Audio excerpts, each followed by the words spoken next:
Hi friends, कैसे हैं आप लोग। आइए आज बात करते हैं डेली करंट अफेयर्स पर। हाल ही में केवीआईसी ने किसे अपने सलाहकार के रूप में नियुक्त किया। आंसर है सुनील सेठी। खाद्य ब्लेज इंडस्ट्रीज कंपनी है ये। हाल ही में केवीआईसी ने किसे अपने सलाहकार के रूप में नियुक्त किया है। सुनील सेठी को केवीआईसी ने किसे अपने सलाहकार के रूप में नियुक्त किया है, तो आंसर होगा सुनील सेठी। हाल ही में केवीआईसी ने किसे अपने सलाहकार के रूप में नियुक्त किया है। आंसर सुनील सेठी। हाल ही में भारत ने किस देश के साथ समुद्री अभ्यास जी मैक्स शुरू किया। जापान के साथ। हाल ही में किसने, भारत ने किस देश के साथ समुद्री अभ्यास, हाल ही में भारत ने किस देश के साथ समुद्री अभ्यास जिसका नाम है जी मैक्स, क्या नाम है, जी मैक्स। हाल ही में भारत ने किस देश के साथ समुद्री अभ्यास जी मैक्स शुरू किया, तो जापान के साथ शुरू किया। भारत ने समुद्री अभ्यास जी मैक्स जो शुरू किया किसके साथ, जापान के साथ। ये उत्तरी अरब सागर में शुरू किया गया। ये कहां शुरू किया गया है दोस्तों, उत्तरी अरब सागर में। भारत ने जापान के साथ एक समुद्री अभ्यास शुरू किया है जिसका नाम है जी मैक्स, और यह शुरू कहां किया गया, उत्तरी अरब सागर में किया गया है जापान के साथ। ठीक है, नेक्स्ट क्वेश्चन देखते हैं। हाल ही में भारतीय रेलवे ने रेलवे अवसंरचना और आधुनिकी के लिए आईआईटी के साथ समझौता किया है। किस आईआईटी के साथ समझौता किया है। हाल ही में भारतीय रेलवे ने रेलवे अवसंरचना और आधुनिकी, हाल ही में भारतीय रेलवे ने रेलवे अवसंरचना और आधुनिकी के लिए किस आईआईटी के साथ समझौता किया है, तो इसका आंसर होगा आईआईटी कानपुर के साथ। आईआईटी कानपुर के साथ। हाल ही में भारतीय रेलवे ने रेलवे अवसंरचना और आधुनिकी के लिए किस आईआईटी के साथ समझौता किया है, तो आंसर क्या होगा, आईआईटी कानपुर के साथ। ठीक है। हाल ही में भारत के किस देश के साथ रक्षा उद्योग वैश्विक साझेदारी पर सेमिनार का आयोजन किया गया, कंबोडिया में। हाल ही में भारत ने किस देश के साथ रक्षा उद्योग वैश्विक साझेदारी, हाल ही में भारत ने किस देश के साथ रक्षा उद्योग वैश्विक साझेदारी पर सेमिनार का आयोजन किया, किस देश के साथ, कंबोडिया के साथ। किस देश के साथ, कंबोडिया के साथ। हाल ही में भारत ने किस देश के साथ रक्षा उद्योग वैश्विक साझेदारी पर सेमिनार का आयोजन किया, कंबोडिया के साथ। नेक्स्ट क्वेश्चन देखते हैं। हाल ही में किस राज्य सरकार ने पर्यटन उद्योग को पुनर्जीवित करने के लिए ऋण प्रदान करने की घोषणा की है। असम सरकार ने। किसने किया है, असम सरकार ने। हाल ही में किस राज्य सरकार ने पर्यटन उद्योग को पुनर्जीवित मतलब पुनः जिंदा करने के लिए, पुनर्जीवित मतलब पुनः फिर से स्टार्ट किया।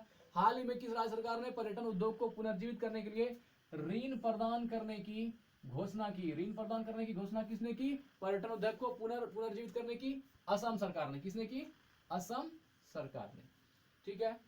हाल ही में शेखर बसु का निधन हुआ है। हाल ही में शेखर बसु का निधन हुआ, वे कौन थे, शेखर बसु कौन थे। हाल ही में शेखर बसु का निधन हुआ है, वे कौन थे, वो एक वैज्ञानिक थे, साइंटिस्ट थे, और ये न्यूक्लियर साइंटिस्ट थे।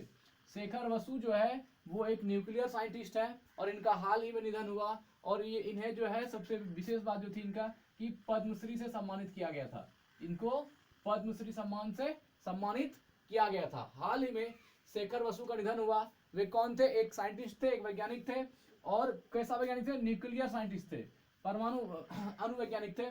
तो इनको क्या मिला था, पद्मश्री से सम्मानित किया गया था शेखर बसु को। हाल ही में किस राज्य सरकार ने गैर संक्रामक रोग की रोकथाम और नियंत्रण के लिए पुरस्कार जीता है, ये केरल, इसको यूएन यूनाइटेड नेशन से मिला है। हाल ही में किस राज्य सरकार ने गैर संक्रामक रोग की रोकथाम और नियंत्रण के लिए, गैर संक्रामक रोगों का रोकथाम और नियंत्रण के लिए पुरस्कार जीता है। किस राज्य ने जीता है, केरल ने जीता है। हाल ही में किस राज्य सरकार ने गैर संक्रामक रोग की रोकथाम और नियंत्रण के लिए पुरस्कार जीता है, तो केरल ने। ठीक है, 8वां देखते हैं। हाल ही में किस राज्य ने केवल स्टेट ब्रिज का उद्घाटन किया है, तेलंगाना। हाल ही में किस राज्य ने केवल स्टेट ब्रिज का उद्घाटन कौन किया है, तेलंगाना ने किया है। किस स्टेट ने किया है, तेलंगाना। हाल ही में किस राज्य ने केवल स्टेट ब्रिज का उद्घाटन किया है? तो इसका आंसर होगा तेलंगाना। केवल स्टेट ब्रिज का उद्घाटन हाल ही में किसने किया? तेलंगाना ने किया है। हाल ही में किस आईआईटी के शोधकर्ताओं ने स्वदेशी माइक्रो प्रोसेसर जिसका नाम है मॉसिक, MOUSHIK, मॉसिक, हाल ही में किस आईआईटी के शोधकर्ताओं ने स्वदेशी माइक्रो प्रोसेसर मॉसिक विकसित किया है? स्वदेशी माइक्रो प्रोसेसर मॉसिक विकसित किया है। तो ये कहाँ का किया है? आईआईटी मद्रास के शोधकर्ताओं ने किया है। आईआईटी मद्रास। हाल ही में किस आईआईटी के शोधकर्ताओं ने स्वदेशी माइक्रो प्रोसेसर मॉसिक विकसित किया है? तो इसका क्या होगा आंसर? आईआईटी मद्रास ने। हाल ही में परमाणु हथियार उन्मूलन दिवस कब मनाया गया? 26 सितंबर। मोस्ट इंपॉर्टेंट क्वेश्चन है। निशस्त्रीकरण की ओर ये एक कदम है। ये है कि हाल ही में परमाणु हथियार उन्मूलन दिवस, यह निशस्त्रीकरण की ओर एक कदम है बाबू। हाल ही में परमाणु हथियार उन्मूलन दिवस कब मनाया गया? 26 सितंबर को। हाल ही में परमाणु हथियार उन्मूलन मतलब होता है धीरे इसकी समाप्ति की जाए। हाल ही में परमाणु हथियार उन्मूलन दिवस कब मनाया गया? 26 सितंबर को। अगला क्वेश्चन है, हाल ही में किस राज्य सरकार ने ऑपरेशन दुराचारी की शुरुआत की है? तो आंसर होगा उत्तर प्रदेश। हाल ही में किस राज्य सरकार ने ऑपरेशन दुराचारी, हाल ही में किस राज्य सरकार ने ऑपरेशन दुराचारी, यह जो है महिलाओं की बदतर स्थिति को ध्यान में रखते हुए, उनके साथ होते अन्याय को देखते हुए उत्तर प्रदेश की सरकार ने, योगी सरकार ने इसको लागू किया है। तो हाल ही में किस राज्य सरकार ने ऑपरेशन दुराचारी की शुरुआत की है? उत्तर प्रदेश में। स्त्रियों महिलाओं की होती मतलब ये बहुत ही हीन दुर्दशा को देखते हुए जो यूपी सरकार ने ये चलाया है ऑपरेशन दुराचारी। तो हाल ही में किस राज्य सरकार ने ऑपरेशन दुराचारी की शुरुआत की है? तो उत्तर प्रदेश। सचिन तेंदुलकर का रिकॉर्ड तोड़ते हुए आईपीएल में सबसे तेज रन बनाने वाले भारतीय बल्लेबाज कौन बन गए हैं? केएल राहुल। सचिन तेंदुलकर का रिकॉर्ड तोड़ते हुए आईपीएल में सबसे तेज रन बनाने वाले भारतीय बल्लेबाज कौन बन गए हैं? हमारे केएल राहुल। धन्यवाद। आज बस इतना ही।